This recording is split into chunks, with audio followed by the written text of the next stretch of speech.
kita masih tetap membahas tentang sirah sahabat, ya, salah seorang sahabat yang gugur dalam medan pertempuran. Namanya adalah Handolah. Handolah ini pernah disebutkan dalam sebuah hadis. Jadi dia pernah datang kepada Rasulullah SAW, berkumpul bersama Nabi dan para sahabat.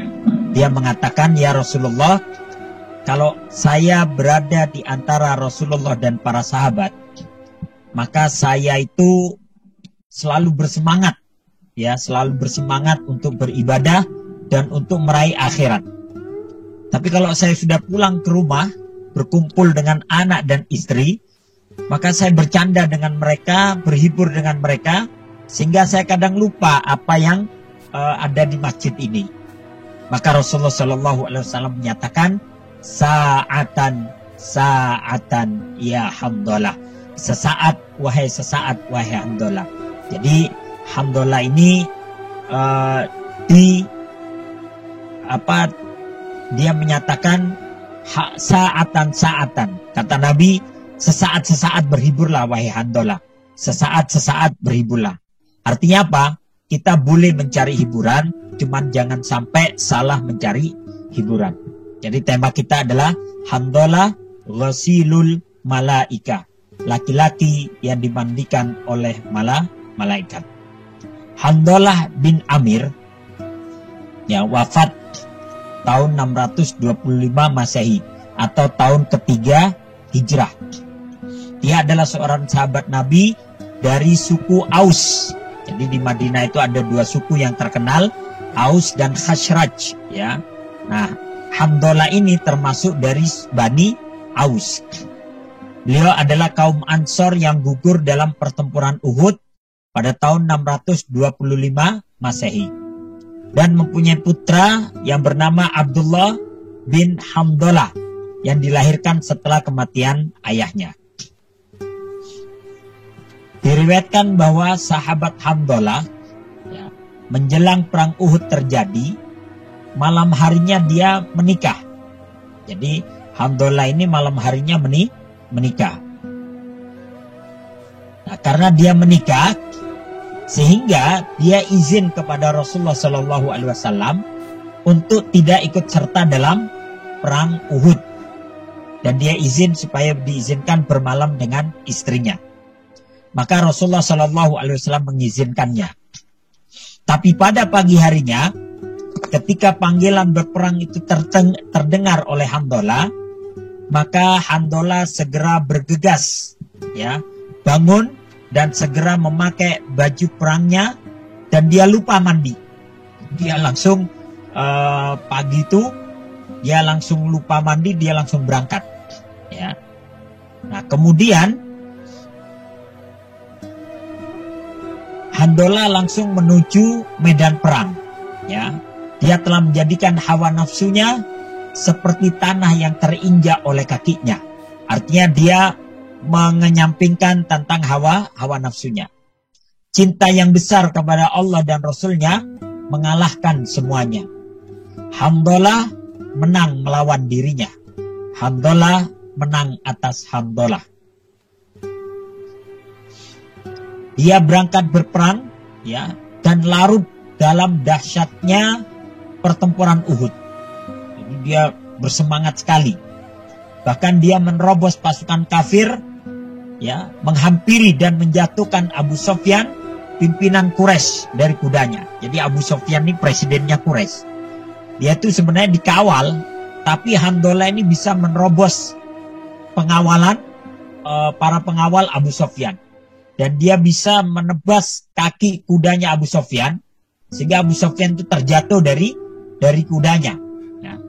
Tapi saat itu kemudian Abu Sufyan meminta tolong, dan Handolah pun dikeroyok oleh orang-orang kafir Quraisy hingga dia mati dalam keadaan yang terluka parah. Dalam riwayat lain disebutkan, ya, ketika dalam pertempuran Handolah berhadapan langsung dengan Abu Sufyan, dan Abu Sufyan ini adalah presidennya Quraisy. Maka terjadi pertarungan yang sangat sengit. Kemudian pedang Handolah berhasil menebas salah satu kaki kuda milik Abu Sufyan dan membuat Abu Sufyan itu terjatuh. Maka kemudian datanglah Syaddad bin Al-Aswad untuk membantu Abu Sufyan.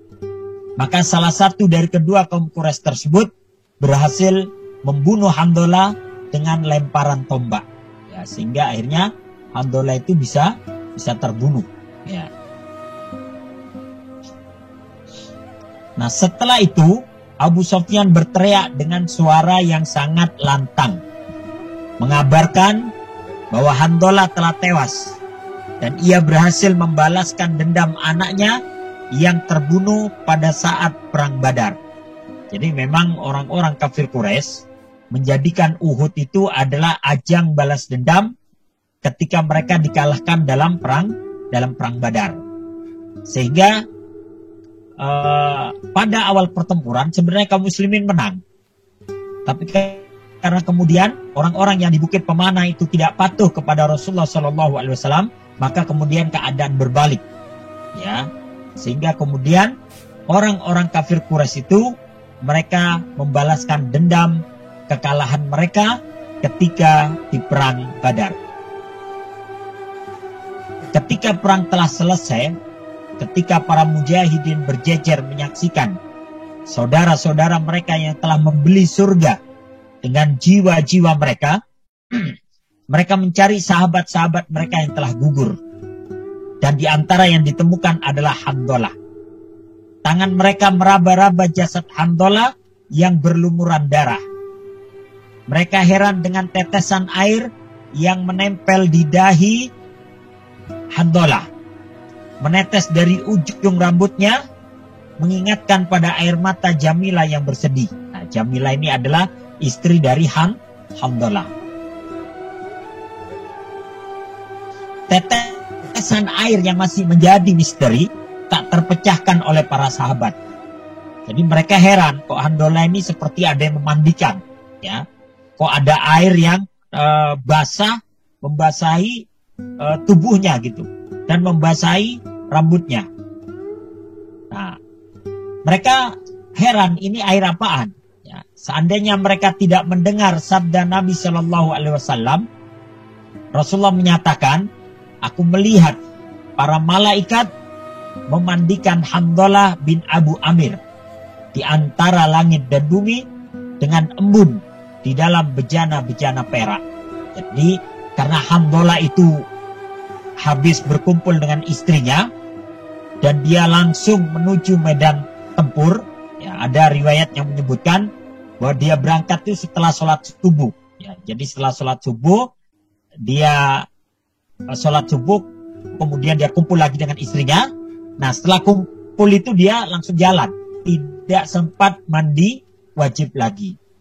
Tapi kemudian dia gugur sebelum waktu zuhur tiba. Ya, maka kemudian Rasulullah menyatakan, aku melihat para malaikat memandikan Handolah bin Abu Amir di antara langit dan bumi dengan embun di dalam bejana-bejana perak. Artinya apa? Kemudian Rasulullah memecahkan misteri tentang basahnya rambut Handolah dan basahnya tubuh Handolah. Maka kabilah Aus, yakni kabilahnya Handolah, selalu membanggakan Handolah. Jadi Handolah ini kemudian menjadi buah bibir. Ya, kalau bahasa kita itu viral lah, ya. Kalau bahasa kita sekarang itu viral. Maka mereka berkata, di antara kami, jadi kata orang-orang Aus itu, di antara kami terdapat seseorang yang dimandikan oleh para malaikat.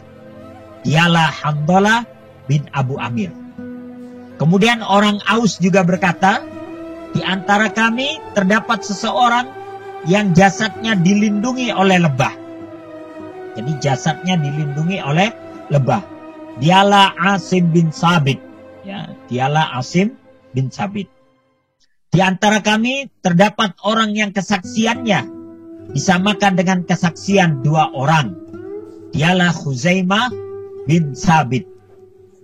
Karena kata suku Aus.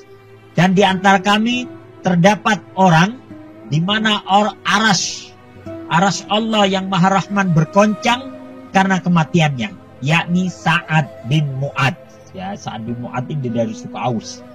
Di antara hadis Nabi yang menyebutkan tentang Sa'ad bin Mu'adz, kata Nabi, "Inna likulli qabrin dagatatan, walau kana ahadun najian minhu, naja Sa'ad bin Mu'adz." Ya, kata Nabi Shallallahu Alaihi Wasallam, sesungguhnya setiap kuburan itu mempunyai himpitan. Dan kalau ada orang yang diselamatkan dari himpitan kubur, salah satunya adalah Sa'ad bin Mu'adz. Artinya apa? Dari suku Aus ini, banyak orang-orang yang wafatnya mereka itu mendapatkan keistimewaan yang luar biasa. Maka setidaknya ada 4 orang di sini dari suku Aus yang mendapatkan keistimewaan saat kematian mereka. Yang pertama adalah Handalah bin Abu Amir. Yang kedua adalah Asim bin Sabit. Yang ketiga adalah Khuzaimah bin Sabit. Dan yang keempat adalah Sa'ad bin Mu'adz. Maka itu sebuah kehormatan bagi suku Aus. Kronologi peristiwa Perang Uhud.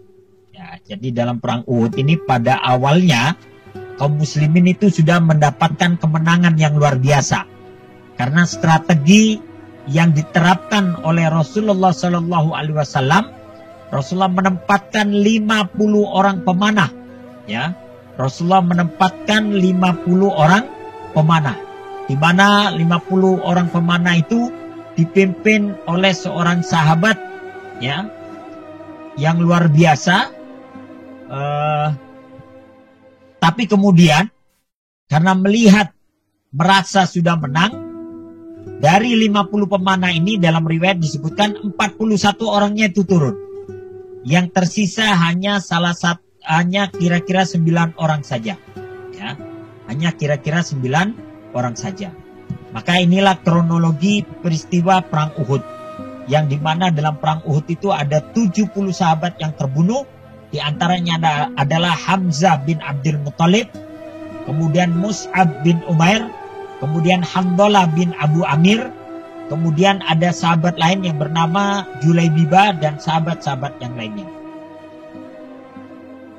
Di awal pertempuran, kemenangan pun sudah tampak dalam genggaman. Akan tetapi manakala para pemanah beranjak dari pos mereka turun dari bukit pemanah, manakala penjual berubah menjadi pembeli, maka timbangan peperangan pun berbalik.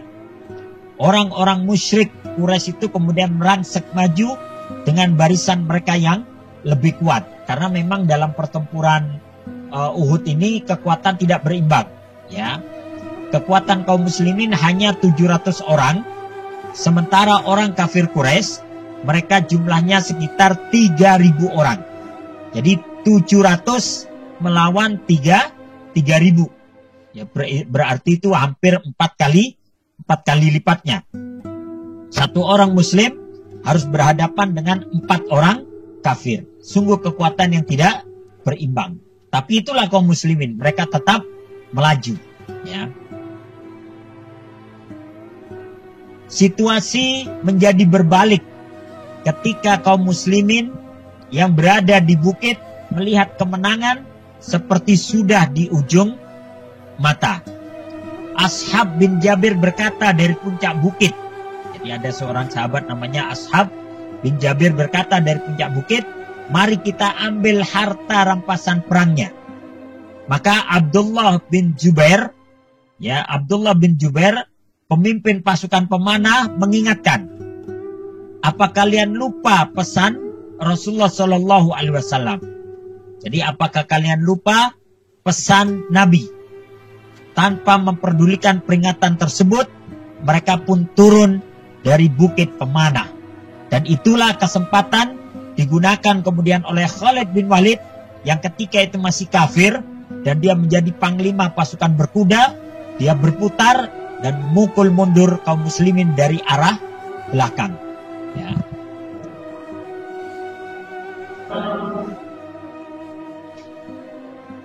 Nah, inilah yang membuat sedih Rasulullah Shallallahu Alaihi Wasallam melihat kondisi pamannya yang perutnya sobek, kemudian hatinya hilang. Maka Rasulullah Shallallahu Alaihi Wasallam marah sekali kepada Hindun. Kekalahan ini karena kaum muslimin tidak patuh kepada Rasulullah Shallallahu Alaihi Wasallam. Para sejarawan menyatakan dalam perang Uhud ini orang-orang kafir Quraisy tidak menang telak karena mereka tidak berhasil mendapatkan harta rampasan perang dan tidak menawan satupun dari kaum muslimin. Hanya saja ada sekitar 70 orang sahabat yang gugur dalam perang Uhud itu. Di antaranya adalah Hamzah bin Abdul Muttalib, Mus'ab bin Umair, Handalah, dan sahabat-sahabat yang lainnya. Maka inilah peristiwa pahit yang menjadi pelajaran buat semua kaum muslimin, bahwa mereka harus tetap patuh pada Rasulullah dalam kondisi apapun. Jihad adalah solusi terakhir ketika jalan diplomasi menemui jalan buntu. Dan jihad bagian dari syariat Islam dalam rangka menjaga eksistensi Islam dan kaum muslimin agar kebenaran ditindas dan dilibas. Dan di antara cerita tentang Uhud ini adalah seorang sahabat yang dimandikan langsung oleh para malaikat karena dia ikut dalam pertempuran dalam kondisi junub. Dialah Handalah bin Abi Amir. Ya. Rasulullah Shallallahu Alaihi Wasallam senantiasa mengingatkan kita agar terus punya niat untuk jihad dan tetap berjihad. Kata Nabi, man mata walam yaghzu walam yuhaddis nafsahu bihi mata ala syu'batin minan nifaq. Kata Nabi Shallallahu Alaihi Wasallam, barang siapa yang mati sedang ia tidak pernah berjihad dan tidak mempunyai keinginan untuk berjihad, maka dia mati dalam salah satu cabang kemunafikan. Maka setiap kita harus punya niat bahwa kita suatu saat harus berjuang di jalan Allah. Maka inilah kisah tentang seorang sahabat yang Handalah, ya, wasilul malaika, laki-laki yang dimandikan oleh para malaikat. Inilah ya kisah tentang seorang sahabat yang bernama Handalah. Selanjutnya kami serahkan kepada MC. Ya, kalau ada pertanyaan dipersilahkan. Kalau nggak ada pertanyaan mungkin dari Anton bisa ada closing statement, Ustaz? Ya. Jadi intinya seorang sahabat Nabi, ya, mereka sudah berusaha sebisa mereka. Ketika terdengar panggilan jihad, mereka itu mengabaikan semuanya. Sampai bayangkan, sampai dia lupa untuk mandi wajib. Saking semangatnya untuk memenuhi panggilan jihad. Tapi ya itu Allah Maha Adil, ya, karena dia dalam keadaan junub dan tidak mungkin dia bertemu dengan Allah dalam keadaan junub, maka malaikatlah yang memandikannya. Artinya apa? Setiap sahabat memiliki keistimewaan masing-masing dan semua disebutkan dalam sejarah. Yaitulah, ya, man arafal haq hanat indahu tadhiyat. Siapa yang tahu sebuah kebenaran, maka pengorbanan menjadi ringan baginya. Mudah-mudahan kita termasuk dari hamba-hamba Allah yang dimudahkan oleh Allah Subhanahu wa taala untuk bisa berusaha tetap dalam ketaatan dalam kondisi apapun. Dan sejarah mencatat ketika kita tidak taat kepada Rasulullah Shallallahu Alaihi Wasallam, kaum musuh dengan mudah menguasai kita.